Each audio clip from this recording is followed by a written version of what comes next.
Bonjour à tous, c'est Ali Chouette pour partager avec vous le parcours d'un artiste autant très connu que méconnu. Même si l'artiste a fait son dernier voyage en 1993, c'est-à-dire 4 ans avant que je ne voie le jour, je connais par cœur le classique de notre musique Paye-moi joli qu'il interprète avec Mario Canonge.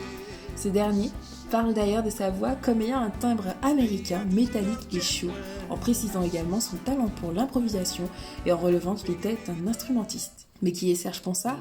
Je ne parvenais pas à y répondre. De plus, même si nous sommes en 2023, taper simplement le nom de Serge Ponsard sur un moteur de recherche ne suffit pas pour trouver sa biographie. Mais en tout cas, on peut découvrir que l'artiste a une carrière courte, mais chargée. Né à Toulon en 1955 de parents martiniquais, il aurait commencé sa carrière en tant que batteur professionnel à 14 ans, puis serait passé à la basse. Ensuite, à la vingtaine, il se serait envolé pour les États-Unis. Pour ce qui est du contexte de son enfance, il grandit entre Toulon, Madagascar, revenant également quelques temps en Martinique avant de repartir en France. À 17 ans, il s'affirme, quittant l'école et prenant la voie de la rue. Mais la musique, à laquelle il a été initié par son grand frère, l'intéresse également. Au bout de quelques années, il convainc ses parents de son projet de vivre pleinement de la musique. Ainsi, il monte sur Paris dans les années 80 pour faire aboutir son projet. En 1982, il sort Lady Angie, sous le nom de Andy Nelson, où il nous plonge dans la funk. Il signe ensuite son premier album solo, Back to the Light, en 1983 chez Warner Bros. Et distribué dans le monde avec WEA. Sur certaines sources, on lui accorde d'avoir été membre du groupe Black Wine & Co. Il n'y a pas de référence claire dessus, mais une chose est sûre, c'est que dès ce premier album, il collabore avec certains membres de ce très célèbre groupe de funk français, qui a même collaboré avec Stevie Wonder.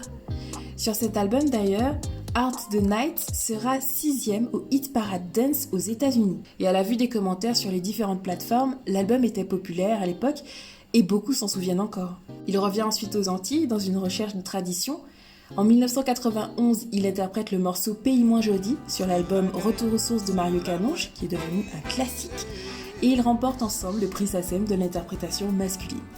Il aura de nombreuses collabs avec des groupes en France, Claps, Prestige, mais également des artistes locaux. Simon Jurade, il va également faire partie de Turbo 2 avec Decimus, Timero, il va faire partie également de Sakillo, d'Ultramarine, etc.